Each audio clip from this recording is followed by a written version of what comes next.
Will the real GOP please stand up? A national power struggle goes local.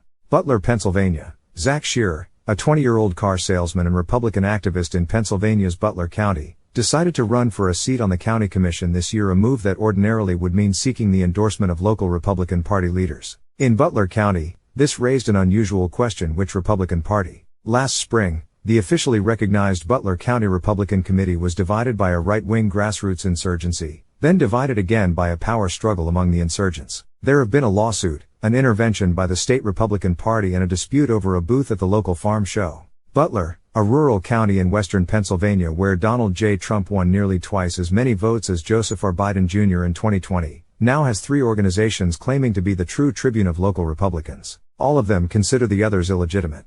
There is, in effect, no committee, said Al Lindsay, a 4-decade veteran of the local party, who was ousted as committee chairman last year. The partisans in Pennsylvania agree about one thing: if not much else, their fight is a microcosm of the national struggle for control over the Republican Party, one that began with Mr. Trump but has been inflamed by the party's weak showing in the midterm elections. That struggle has played out in national arenas like Kevin McCarthy's days-long fight to win the speakership of the U.S. House of Representatives, and in a contentious race for the chair of the Republican National Committee ahead of this week's meeting. But it is being fought just as intensely at state and county levels, as Trump loyalists and right-wing activists who took control of party organizations in recent years face resistance from rivals who blame them for the party's losses in November. Such conflicts often occur below the radar of even local news outlets, but they are likely to shape state parties' abilities to raise money, recruit candidates, settle on a 2024 presidential nominee, and generally chart a path out of the party's post-Trump presidency malaise.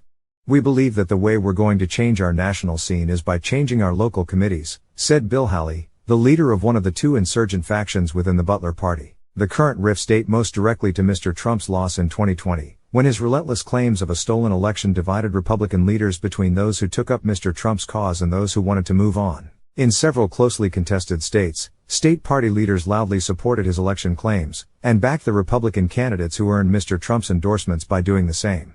But many of those candidates were extreme or erratic politicians who would go on to lose in November, and their nominations have caused enduring divisions.